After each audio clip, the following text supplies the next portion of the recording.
आप सभी को नमस्कार साथियों, स्वागत है आप सभी का आपके अपने प्लेटफॉर्म टीएफसी पर, जहां पे हम कांस्टेबल के लिए प्रैक्टिस सेट्स लगा रहे हैं। आशा है आप सभी अच्छे होंगे और अपनी तैयारी को भी बड़े बेहतरीन तरीके से कर रहे होंगे।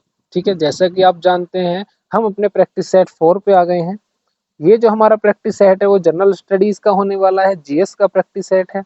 ठीक है, अब से पहले हम 3 प्रैक्टिस सेट कर चुके हैं। इसके अलावा और जो आपके अन्य सब्जेक्ट हैं उनके भी जो प्रैक्टिस सेट हैं वो रेगुलर बेसिस पे, डेली बेसिस पर आपके प्लेटफॉर्म पे चल रहे हैं। ठीक है, चलिए, तो आज का हमारा प्रैक्टिस सेट नंबर है 4। ठीक है, चलिए इसे स्टार्ट करते हैं और इसके बारे में पढ़ना स्टार्ट करते हैं, अपने प्रैक्टिस को स्टार्ट करते हैं यहाँ से। ठीक है, तो हमारा सबसे पहला क्वेश्चन है, उत्तर प्रदेश में बारिश के मौसम में निम्नलिखित में से कौन सा गीत गाया जाता है। बताएंगे सभी साथी कि वो कौन सा गीत है जो उत्तर प्रदेश में बारिश के समय में गाया जाता है। ठीक, तो इसका जो करेक्ट ऑप्शन होगा वो होगा ऑप्शन नंबर डी, कजरी। ठीक है, बताएंगे सभी साथी, बिल्कुल क्लियर है आपको। तो ये कौन सा गीत है जो बारिश के मौसम में उत्तर प्रदेश में गाया जाता है, तो वो कौन सा है, कजरी। ठीक है, चलिए क्वेश्चन नंबर 2 है हमारा, प्रसिद्ध सूफी संत डैश के वार्षिक उर्स के अवसर पर हिंदू कैलेंडर के कार्तिक महीने में प्रतिवर्ष बाराबंकी में देवा मेला आयोजित किया जाता है। ठीक है, तो वो कौन से सूफी संत हैं जिनके उपलक्ष्य में बाराबंकी में देवा मेला जो है आयोजित किया जाता है। ठीक है, डायरेक्ट क्वेश्चन आपसे ये पूछना चाहता है कि बाराबंकी का फेमस मेला कौन सा है, देवा मेला। ठीक है, किस संत के उसमें लगाया जाता है। तो इसके ऑप्शन नंबर है ए, निजामुद्दीन औलिया। ये कौन थे, ये आपके जो अमीर खुसरो हैं उनके गुरु हैं निजामुद्दीन औलिया। ठीक है, अमीर खुसरो को क्या बोलते हैं, तोताए हिंद। ठीक है, वीणा वादक भी बोलते हैं, उन्होंने वीणा का आविष्कार या आविष्कारक या फिर फादर ऑफ वीणा भी बोला जाता है उनको। ठीक है, चलिए ये तो इसका ऑप्शन नहीं है। ऑप्शन नंबर बी है वारिस अली शाह। तो यही बिल्कुल करेक्ट ऑप्शन है कि संत सूफी वारिस अली शाह के वार्षिक उर्स के अवसर पर हिंदू कैलेंडर के कार्तिक महीने में प्रतिवर्ष बाराबंकी में देवा मेला लगाया जाता है, आयोजित किया जाता है। तो ऑप्शन नंबर बी आपका बिल्कुल सही रहने वाला है। ठीक है, चलिए नेक्स्ट क्वेश्चन है हमारा, भारत में किस राज्य भार के सभी घरों में छत का बारिश पानी का संग्रहण अनिवार्य होता है। ठीक है, तो वो भारत का कौन सा राज्य है जिसमें यह अनिवार्य है कि जो बारिश का पानी होगा ना उसको संग्रहित करेंगे। जितना भी बारिश का पानी आपके घरों के छत पे पड़ेगा उसको एक वाटर सिस्टम बनाया गया। भाई जैसे ये आपकी रूफ है तो इसका ढलान एक तरफ कर देंगे, इधर पाइप लगा देंगे, जितना पानी जाएगा वो जाके नीचे एक वेल टाइप में बना देंगे, उसमें इकट्ठा हो जाएगा। तो ऐसा कौन से राज्य ने बिल्कुल अनिवार्य क्या है कि ऐसा करना अनिवार्य है सबके लिए। तो इसका ऑप्शन है उत्तर प्रदेश, बी महाराष्ट्र, सी तमिलनाडु या फिर डी कर्नाटक। तो इसका जो करेक्ट ऑप्शन है वो है तमिलनाडु। ठीक है, इस बात को आप बिल्कुल अच्छे से ध्यान में रखेंगे, एकमात्र तमिलनाडु है जिसने यह अनिवार्य किया है कि आप बारिश के पानी को संचय करेंगे। ठीक है, चलिए नेक्स्ट क्वेश्चन है क्वेश्चन नंबर 4, मध्य प्रदेश में खेती की कृषि विधि झूम कृषि को डैश भी कहते हैं। जो खेती करने की विधि है झूम कृषि, उसका अन्य नाम आपको बताना है। ठीक है, कि मध्य प्रदेश में जो झूम कृषि है उसका अन्य नाम क्या है। तो इसका जो करेक्ट ऑप्शन वो रहने वाला है वो है ऑप्शन नंबर सी, दहिया। ठीक है, चलिए क्वेश्चन नंबर 5 है हमारा, 17वीं सदी के दौरान इब्राहिम आलिद शाह द्वितीय द्वारा लिखी गई कौन सी निम्नलिखित पुस्तक हिंदू देवताओं एवं मुस्लिम सूफियों के गुणगान से संबंधित का संग्रह है। जो गाने हैं वो किससे संबंधित है, हिंदू देवताओं और मुस्लिम सूफियों से संबंधित गाने का संग्रह कौन सी पुस्तक में है। ठीक है, 17वीं शताब्दी के दौरान इब्राहिम आलिद शाह द्वितीय ने यह पुस्तक लिखी थी। ठीक है, तो कौन सी पुस्तक लिखी थी इब्राहिम आलिद शाह द्वितीय ने। तो इसका ऑप्शन है आपका गीत गोविंद, नहीं ये पुस्तक तो नहीं है। क्या वो किताब ए वारिस है, किताब ए वर्ष। तो जी हाँ, बिल्कुल आपका ऑप्शन नंबर बी जो है बिल्कुल सही है। किताब ए वर्ष जो है वो किसने लिखी है, आपकी आलिद शाह द्वितीय ने। इसमें हिंदू देवी देवताओं एवं मुस्लिम सूफियों के गुणगान से संबंधित गानों का संग्रह है। ठीक है, तो इस बात को आप बड़े अच्छे से अपने ध्यान में रखेंगे। चलिए नेक्स्ट क्वेश्चन है, कर्नाटक संगीत में आलापना हिंदुस्तानी शास्त्रीय संगीत के डैश के समान होता है। तो इसका जो करेक्ट ऑप्शन है वो क्या रहने वाला है, ये आप लोग सभी साथी बताएंगे। ऑप्शन नंबर ए, बी, सी या डी। कमेंट में केवल इतना बताएंगे कि 6 का ए सही है, 6 का बी सही है, 6 का सी सही है या 6 का डी सही है। तो इसका जो करेक्ट ऑप्शन है वो रहने वाला है आलाप। ठीक है, अलापना का क्या होगा, अलाप। ठीक, चलिए क्वेश्चन नंबर 7 है, भारतीय वैज्ञानिक एवं भौतिक विज्ञान के प्रोफेसर डैश ने संगीत के प्रति अपने गहरे प्यार के कारण वर्ष 1921 में लंदन की रॉयल सोसाइटी के समक्ष तार के संगीत उपकरणों के सिद्धांत पर शोध पत्र प्रस्तुत किया था। ठीक, चलिए कौन थे वो? तो इसका जो ऑप्शन है वो रहने वाला है सीवी रमन। ठीक है, सीवी रमन। चलिए नेक्स्ट क्वेश्चन है, क्वेश्चन नंबर 8, डैश एक साधारण उपकरण है जिसके प्रयोग जंगली घास को हटाने और मिट्टी को ढीला करने के लिए किया जाता है। तो क्या वो फावड़ा है, रहट है, मोट है या ढेकली है? तो इसका जो करेक्ट ऑप्शन है वो है फावड़ा। ठीक है, आपने भी अपने कभी, अगर आप गांव से बिलोंग करते हैं तो कभी ना कभी आपने फावड़ा इस्तेमाल किया होगा या इस्तेमाल होते हुए देखा होगा। अगर शहर में भी है तब भी आपने देखा होगा कि अगर आपके जो गलियारे हैं उनमें घास या फिर कोई अन्य ऐसी चीजें हो जाती हैं तो उनको हटाने के लिए कुछ लोग आते हैं और वो अपने साथ में एक औजार लेके आते हैं। ठीक है, आगे से लोहे का और उसमें एक लकड़ी का हत्था डला होता है, उसको फावड़ा बोलते हैं। ठीक है, चलिए क्वेश्चन नंबर 9 है हमारा, निम्नलिखित में से कौन सा मानव रोग बैक्टीरिया के कारण उत्पन्न होता है? ठीक है, तो आपको बैक्टीरिया वाले, वायरस जिनको बोलते हैं, ठीक है, प्रोटोजोआ वाले, और एक और है आपके विषाणु हो गए, बैक्टीरिया विषाणु। ठीक है, तो ये तीनों आपको ध्यान में रखने हैं बिल्कुल कि ये इन तीनों से कौन कौन सी खास खास बीमारियां हैं जो मनुष्य के अंदर होती हैं। ठीक है, तो बैक्टीरिया से होने वाली क्या है आपकी आंत्र ज्वार, ये आपकी बैक्टीरिया से होने वाली जो है बीमारी है। ठीक है, मानव शरीर में। चलिए क्वेश्चन नंबर नेक्स्ट है हमारा, निम्नलिखित में से कौन से दक्षिणी अमेरिकन देश में वर्ष 2000 में पानी की आपूर्ति के निजीकरण के विरुद्ध पानी युद्ध हुआ था? ठीक है, पानी के लिए कौन सा युद्ध हुआ था 2000 में दक्षिण अमेरिका में? तो उसका क्या नाम है? तो उसका नाम है ऑप्शन नंबर सी, बोलीविया। ठीक है, बोलीविया, इसको आप बिल्कुल ध्यान में रखेंगे। चलिए नेक्स्ट क्वेश्चन है, क्वेश्चन नंबर 11, राष्ट्रीय मंडल मानव अधिकार पहल का मुख्यालय डैश में स्थित है? तो जो राष्ट्रीय मंडल मानव अधिकार है उसका मुख्यालय कहाँ पर है, इसके बारे में आपको बताना है। लंदन में है, नई दिल्ली में है या अकरा में है या सिडनी में है? तो इसका ऑप्शन नंबर है सी, न्यू दिल्ली। राष्ट्रीय मानव अधिकार पहल का मुख्यालय कहाँ पे है? नई दिल्ली में। ठीक है, चलिए नेक्स्ट क्वेश्चन है हमारा क्वेश्चन नंबर 12, प्रधानमंत्री मोदी ने शपथ ग्रहण करने के बाद सर्वप्रथम किस विदेशी देश का दौरा किया था? ठीक, जब प्रधानमंत्री जी आपके शपथ ग्रहण की थी प्रधानमंत्री बनने के बाद नरेंद्र मोदी जी ने, तो सबसे पहले उन्होंने किस विदेश का या देश का दौरा किया था? ठीक, तो इसका ऑप्शन है बांग्लादेश, नेपाल, भूटान या श्रीलंका। ठीक, तो ये सारे हमारे पड़ोसी देश हैं, इनके बारे में तो आप जानते ही है ना। ठीक है, एक आपका होगा श्रीलंका हो गया, नेपाल हो गया, बांग्लादेश, भूटान, पाकिस्तान, अफगानिस्तान, ठीक, चीन हो गया, म्यांमार है। ठीक है, ये आपके कौन से हैं?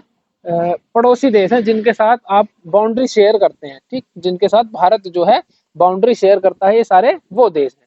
ठीक है, तो इनमें से कौन से देश में शपथ ग्रहण करने के बाद मोदी जी दौरे पर गए थे, इसके बारे में आपको बताना है। तो वो ऑप्शन नंबर है आपका सी, भूटान में गए थे। ठीक है, क्वेश्चन नंबर 13 है, निम्नलिखित में से कौन सा देश भारतीय राज्य उत्तर प्रदेश की सीमा साझा करता है? ठीक है, वो कौन सा देश है जो उत्तर प्रदेश की सीमा साझा करता है? कौन सा देश है यूपी से सीमा जिसकी साझा या सीमा लगी हुई है? क्या वो चीन है, भूटान है, नेपाल है या बांग्लादेश है? देखो बांग्लादेश तो हो ही नहीं सकता, ठीक है, क्योंकि वो 7 सिस्टर्स के पास में है और उससे पहले बिहार वगैरह आपके बीच में आ जाते हैं, तो बांग्लादेश से तो आपका बिल्कुल टच करेगा ही नहीं। ठीक है, भूटान से भी टच नहीं होगा, ठीक है, चीन से भी टच नहीं होगा, तो वो टच किससे होगा? वो होगा नेपाल से। ठीक है, ऑप्शन नंबर सी बचा है आपका, इसी से ही सीमा साझा करेगा। ठीक, चलिए नेक्स्ट क्वेश्चन है क्वेश्चन नंबर 14। 14 है BIMSTEC एक उप क्षेत्रीय समूह है जिनमें दक्षिण एशिया एवं दक्षिण पूर्वी एशिया के 7 देश शामिल है, जिसका मुख्यालय डैश में। ठीक है, तो इसका मुख्यालय कहाँ पे है इसके बारे में आपको बताना है। ठीक है, इसमें 7 देश हैं। ठीक, तो इसका जो मुख्यालय है वो है आपका ढाका में। इस बात को आप बिल्कुल ध्यान में रखेंगे। ठीक, इसका मुख्यालय कहाँ पे है? ढाका में। चलिए नेक्स्ट क्वेश्चन है, निम्नलिखित में से किस जिले को राष्ट्रीय राजधानी क्षेत्र एनसीआर के 23वें जिले के रूप में शामिल किया गया था? ठीक है, एनसीआर के बारे में आप जानते होंगे। ठीक है, दिल्ली के आसपास का जितना भी क्षेत्र है वो एनसीआर के अंतर्गत आता है। ठीक है, तो इन चारों में से आपको बताना है वो 23वां जिला कौन सा है जिसे 23वें जिले के रूप में एनसीआर के अंदर शामिल किया गया है। ठीक है, क्या वो मथुरा है? जी नहीं। अलीगढ़ है? नहीं जी। आगरा? नहीं, वो शामली है। ठीक है, शामली वो है जिसको एनसीआर के अंदर 23वें जिले के रूप में शामिल किया गया है। इस बात को आपको बड़े अच्छे से ध्यान में रखनी है और इस क्वेश्चन को आप इंपोर्टेंट करके मार्क करेंगे, नोट करेंगे। ठीक है, चलिए नेक्स्ट क्वेश्चन है क्वेश्चन नंबर 16। माल और सेवाएं कर जीएसटी पर संसदीय संशोधन बिल को किस राज्य सर्वप्रथम अनुमोदित किया था? वो कौन सा राज्य है जिसने सबसे पहले जीएसटी को लागू किया था? क्या उत्तर प्रदेश है, महाराष्ट्र है, असम है या फिर आपका बिहार है? तो वो कौन सा है? असम है। ठीक है, माल और सेवाओं कर, माल और सेवाएं कर तो किसने संसदीय संशोधन बिल को किस राज्य ने सर्वप्रथम अनुमोदित किया था? तो किसने किया था? असम ने किया था। ठीक है, चलिए क्वेश्चन नंबर नेक्स्ट है हमारा 17। पाल राजवंश के सर्वप्रथम राजा कौन थे? ठीक है, पाल राजवंश है, पाल के बारे में आपने पढ़ा होगा। तो उसके सबसे जो पहले राजा थे या फिर कहीं हम संस्थापक थे वो कौन है? ठीक, गोपाल हैं, नंदलाल हैं, धर्मपाल हैं या देवपाल हैं? ठीक, तो इसका ऑप्शन नंबर होगा ए, ये है गोपाल। तो पाल वंश के सबसे सर्वप्रथम राजा कौन थे? गोपाल थे। ठीक है, चलिए नेक्स्ट क्वेश्चन है क्वेश्चन नंबर 18। ऐसे बागान जहां बिक्री के लिए एक नगद फसल उगाई जाती है उसे डैश के रूप में जाना जाता है? ठीक, उसे किस रूप में जाना जाता है इसके बारे में आपको बताना है। ठीक है, तो इसको बोलते हैं हम रोपन खेती। ठीक है, क्या बोलते हैं उसको? रोपन खेती। चलिए नेक्स्ट क्वेश्चन है आपका क्वेश्चन नंबर 19।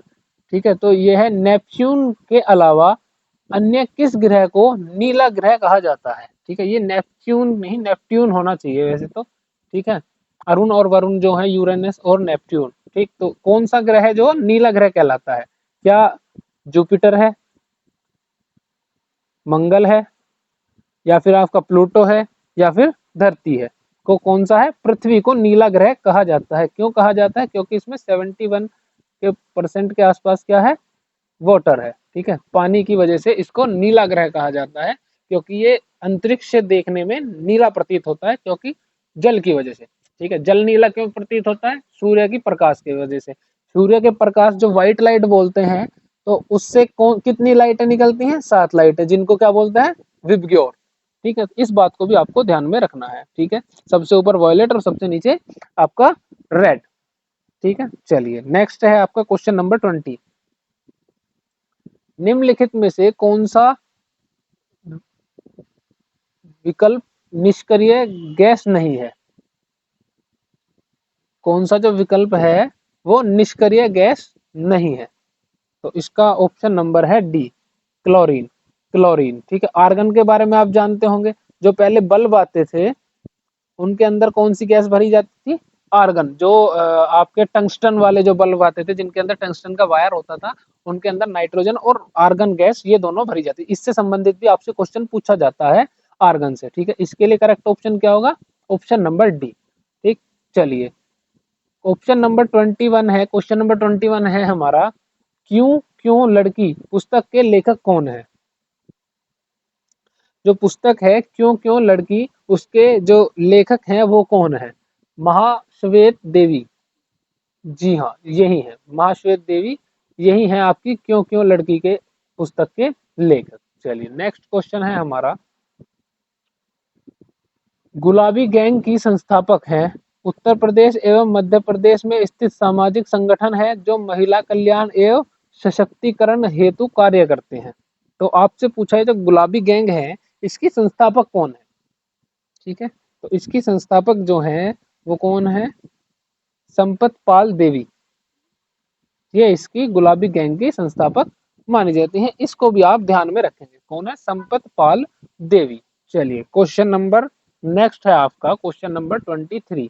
मुरादाबाद, मुरादाबाद देश के कार्य हेतु प्रसिद्ध है और उसने विश्व भर में हस्तकला उद्योग में अपना अलग स्थान बनाया है।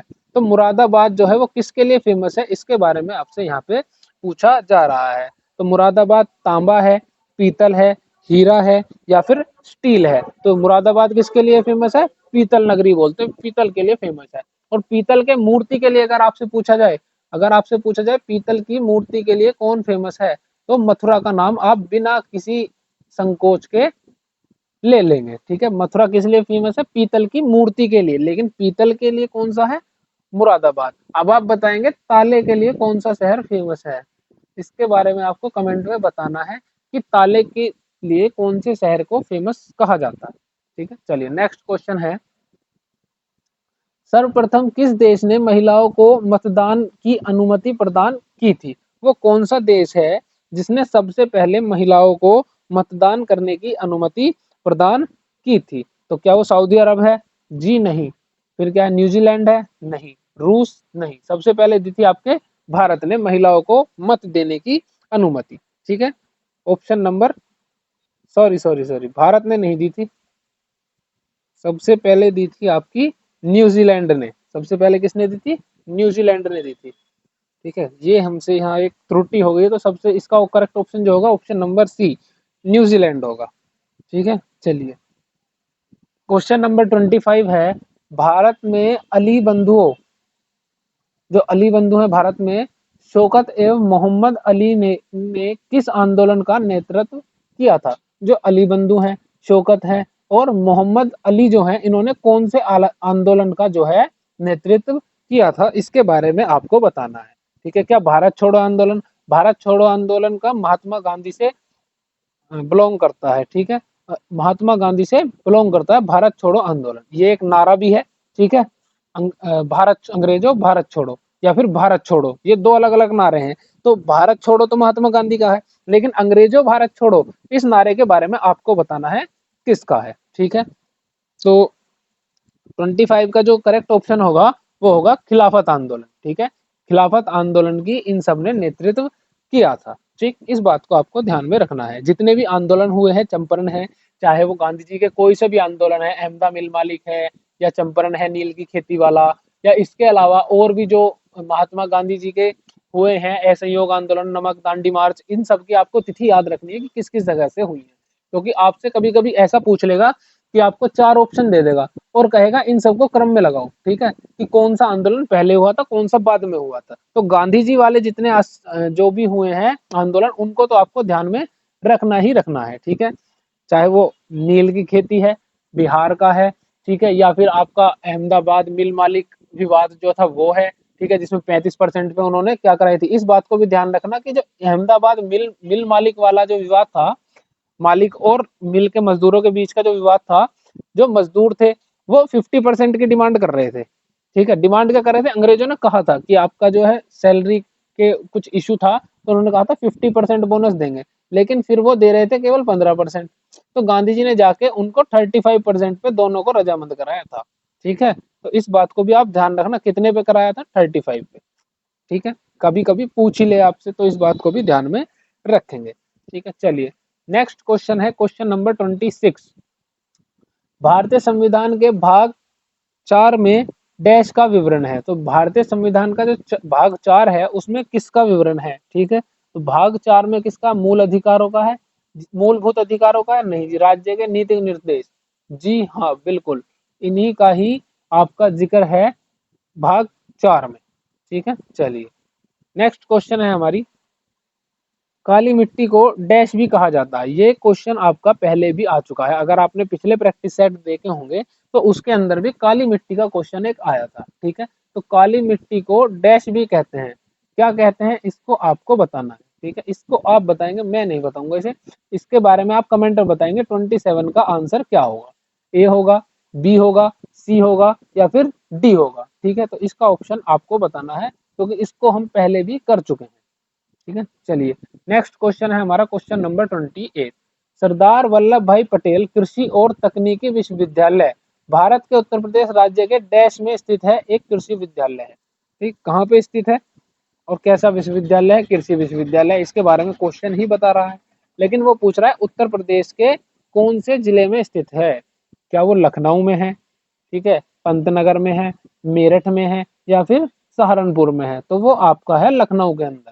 ठीक है, इस बात को आप बिल्कुल अच्छे से ध्यान में रखेंगे। जितने और भी अन्य विश्वविद्यालय हैं उनके बारे में भी पढ़ के जाएंगे।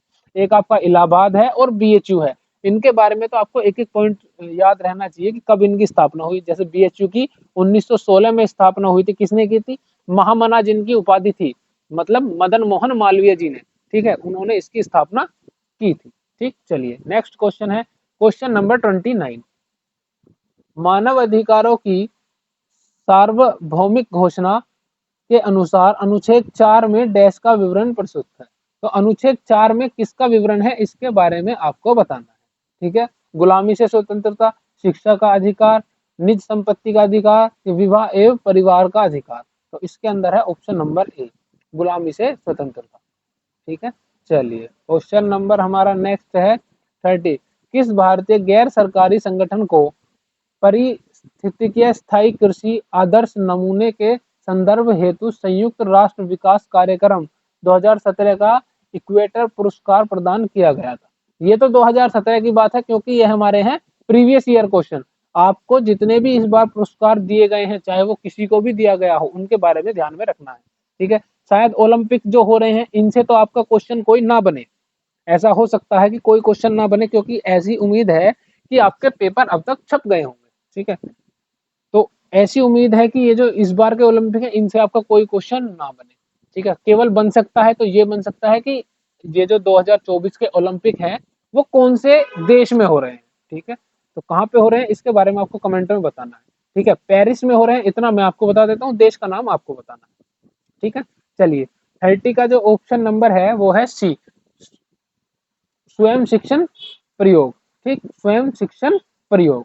चलिए नेक्स्ट क्वेश्चन है हमारा, प्रकाश वर्ष किसका मापन करता है?